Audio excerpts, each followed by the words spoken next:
સુરેન્દ્રનગર મહાનગરપાલિકા દ્વારા મેળાના મેદાન ખાતે ઝાલાવાડ શોપિંગ ફેસ્ટિવલ સ્વદેશી મેળાનું આયોજન કરવામાં આવ્યું છે, જેનો મંત્રી શ્રી મુળુભાઈ બેરા, સાંસદ ચંદુભાઈ સિહોરા અને નાયબ મુખ્ય દંડક શ્રી જગદીશભાઈ મકવાણાની ઉપસ્થિતિમાં પ્રારંભ કરવામાં આવ્યો. વિકાસ સપ્તાહ અને શહેરી વિકાસ વર્ષની ઉજવણી અંતર્ગત વોકલ ફોર લોકલ તથા સ્વદેશી અભિયાનના સંકલ્પને સાકાર કરતો આ સ્વદેશી મેળો 12, 13 અને 14 ઓક્ટોબર એમ 3 દિવસ ચાલવાનો છે.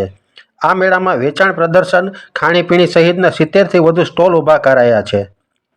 ઘર સજાવટની વસ્તુઓ, સાડી, ડ્રેસ મટીરિયલ્સ, સાબુ, શેમ્પૂ, કોસ્મેટિક આઇટમો, માટીકલા, હસ્તકલા વગેરે વસ્તુઓનું વેચાણ અને પ્રદર્શન થઈ રહ્યું છે. આ શોપિંગ ફેસ્ટિવલ દરમિયાન દરરોજ સાંસ્કૃતિક કાર્યક્રમોનું પણ આયોજન કરાયું છે. ગણેશ સ્તુતિ, મણિયાળો રાસ, સીધી ધમાલ નૃત્ય, હુડો રાસ, લોક ડાયરો વગેરે યોજાનાર છે.